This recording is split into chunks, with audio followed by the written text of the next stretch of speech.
Hi witches, welcome back to my channel. I know it's been a second. I caught whatever is going around and my voice was not great. On top of it, I'm also So if there are a few more cuts in this video than usual, and I know there's already a lot, please excuse me. I'm so sorry, but I'm finally able to enunciate enough without being like hacking up along. It wasn't COVID, thankfully, but now, before we get into today's video, I do just want to say a super huge shout out to Alexis, Rob, and Jen, who joined my Patreon in the last week. Thank you guys so much for your support. I appreciate you so much. You make this a reality, and I am so excited I'm revamping my Patreon, and I'll be offering some more stuff in 2023, so I'm really excited to announce some of that next week. Now, for the video at hand, today we are going to be talking all about Yule. Now, Yule definitely snuck up on me this year. I feel like last year I was just so much more prepared, but oh my gosh, between everything that's going on, I just feel like, oh,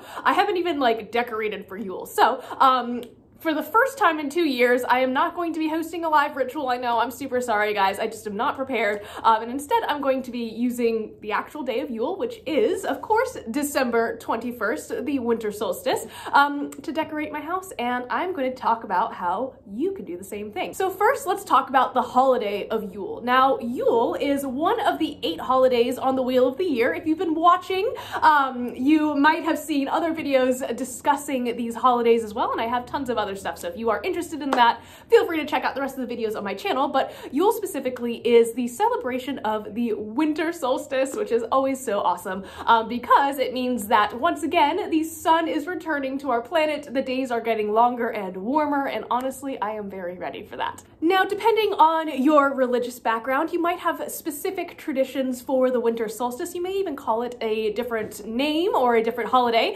or celebrate a different holiday, I should say, and that is a-okay. And honestly, I feel like Yule is one of those holidays that is the easiest for novice practitioners or beginner pagans to celebrate, because a lot of our traditions that we see in kind of the modern Christmas, and especially a lot of the symbolism, which I'm going to get into later in this video, is stuff that I guess is syncretized or has been carried over from pagan tradition, which is amazing.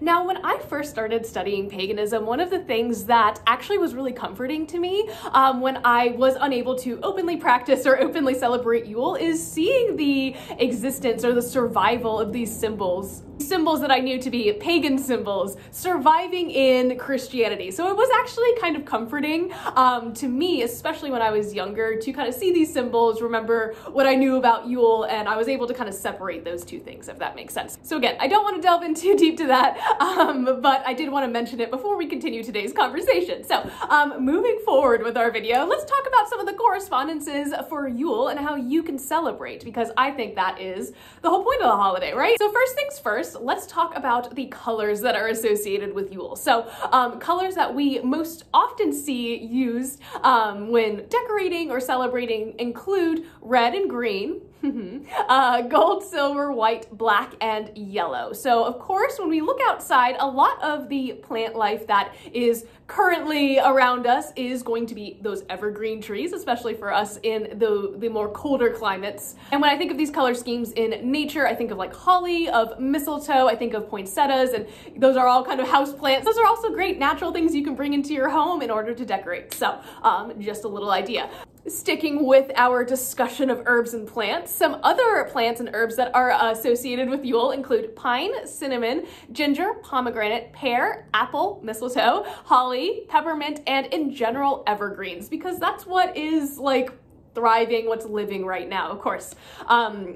And we see this in stark contrast to the summer solstice, where I was basically just yeah, all of the plants, everything that's blooming right now, use that to decorate your house, have a floral extravaganza, absolutely. So, as always, I encourage you guys to find decor or find ways to decorate your sacred space by going out, foraging in nature, and connecting with your planet. Now, maybe you're a green witch, but none of those plants are easily accessible, native to your area, or even just compatible with your environment. That's a-okay. Let's talk about some crystals. Now, the crystals that are associated with Yule include clear quartz, citrine, snowflake obsidian, garnet, amethyst, emerald, and bloodstone. Some other symbols from nature that we can use to decorate our houses, our sacred spaces for pretty much any pagan holiday include animal symbols. So maybe using motifs of bears, wolves, owls, reindeer, geese, elk, goats, any animals that you kind of associate with wintertime. Now, for me personally, I always think of like hibernating animals. So the bear is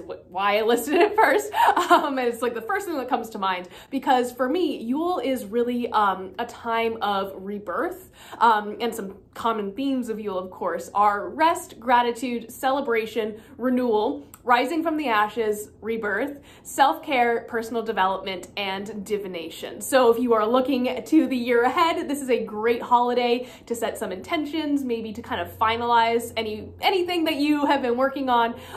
But really it's all about that sense of rebirth. And for me, it is that kind of idea of being reborn in the shadows in order to bloom forth ever more vibrant in the spring. That is so beautiful about this series of holidays. Now, this absolutely would not be a pagan holiday if we didn't talk about food, right? And I think that food in general is just a great way to connect with your spirituality, because not only do you get a tasty treat, there are so many ways to talk about herbalism or even ancestor work when we are working in the kitchen. So my kitchen witches, this is for you. But generally speaking, for Yule, the biggest thing are the baked goods. Oh my gosh, give me all the cookies, give me all the cakes. If there is more butter in it, I definitely want it. You know what I mean? And I know there are some pagans out there who know how to bake, so I'm watching you. I'm gonna see what you're making for Yule. No, I'm just kidding.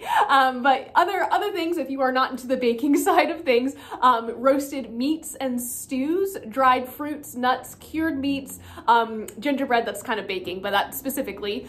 You might also consider making a Yule log cake, which is what I do every year. I don't have a fireplace, so it's hard for me to burn a Yule log, but I can put little candles in a cake, and Yule log cakes are basically like a rolled chocolate cake with like vanilla filling inside. It's super good. It has tons of chocolate frosting on it. Yummy. And it's a really fun thing to make for Yule. Now that is the Yule log cake. Let's talk about the Yule log proper and other symbols that you might want to include in your celebrations. So the Yule log is quite literally a piece of wood that is burned for Yule. Sometimes pagans will put their intentions on pieces of paper, kind of like tuck it either like into the cracks in the log or tie it onto the log. This comes from, I believe, a Norse tradition, though I'm sure that there are other instances of similar practices throughout Europe. Now, ancient people used to literally feed a tree, like a whole tree, into this massive fire that they would keep burning throughout the entire day, because it is, of course, the shortest day of the year, and we want to make sure we light it up with our fire. And I just think it's super awesome that this tradition has kind of survived to today, and I can't wait to have a fire pit so I can do this maybe next Yule. Other symbols of Yule include evergreen trees, lights, candles, or fire in general, the sun, the holly king, and the oak king, which we did talk about during the summer solstice as well. These are kind of mythological figures that are seen to be battling each other for power. When the oak king is in power, we see the return of the sun. When the holly king is in power, we kind of see the colder months, or the death of the sun, essentially, right? And then finally, the wild hunt, and of course, snow. Now, as modern pagans, there are tons of ways to celebrate Yule, but primarily my favorite one is just to rest.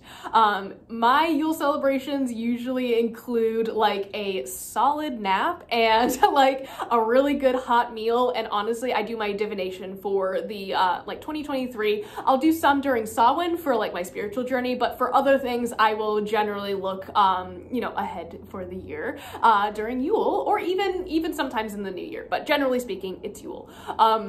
I know in our last video we talked about solar magic, and that was for a reason. The sun is such an important symbol to Yule because there's so little of it right now, especially if you're like me and you're living in the northern hemisphere when it's winter time. So maybe consider practicing during the sunrise as well as during the sunset on Yule. Now again, Yule is on December 21st. However, I like to remind people that as with a lot of holidays, you don't have to celebrate it on specifically the 21st if that doesn't like align with your schedule. There have been times where I've celebrated holidays like 2 weeks after the fact because that's when I could get together with my friends to do what we wanted to do. So don't stress yourselves out too much over it. Like I see people in the comments like, oh my gosh, but I'm busy. And I'm like, nah, don't worry, just live your truth and just just know that it's okay. I know that the holiday season is stressful enough as it is, and no one's gonna get mad at you if you burn your Yule log on the 22nd. Like, it's all good.